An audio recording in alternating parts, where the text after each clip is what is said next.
সাইয়েদনা সুলাইমানের অনুসারী ছিল জিনেরা। জিনেরা আবার ওনার কথা শুনতো। উনি জিনদের নিয়ে গোল টেবিল বৈঠক করলেন আর বললেন, সাগরের তীরে বিশাল বড় বড় ড্যাগের মধ্যে রান্না করো, আফ্রিকার গরুগুলোকে ফ্রাই করো, তিমি মাছগুলোকে ভুনা করো, সব ধরনের খাবার জমা করো।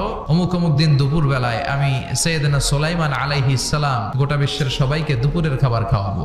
জিনেরা বড় বড় পাতিলে রান্না করা শুরু করে দিল। রাতে রাতে সাগরের তীরে 40 কিলোমিটার এরিয়ার মধ্যে রান্নার স্তূপ। যেদিন খাওয়ানো হবে ওই দিন সবাই এসেছে। সাইয়েদনা সুলাইমান উদ্বোধনী ভাষণ দিবেন। পাখিগুলো লাইন ধরবে এদিকে, মানুষগুলো লাইন ধরবে এদিকে, সবাই লাইনে লাইনে এসে খাবার খেয়ে যাও। সাগরের ভেতর থেকে বিশাল এক তিমি মাছ এসে বলে, সুলাইমান আমি লাইন মানি না। তো সাইয়েদনা সুলাইমান জিনদের আদেশ করে দিল, যাও আফ্রিকার একটা রোস্ট করা একটা গরু তিমি মাছের পেটের ভিতরে ঢুকায় দাও। তিমি মাছ বলল, সুলাইমান আমি হা করে রাখবো আমার মুখটা, যতক্ষণ না আমার পেট না ভরে তুমি খাবার দিতে থাকবা, পেট ভরে গেলেই মুখ বন্ধ করে ফেলবো।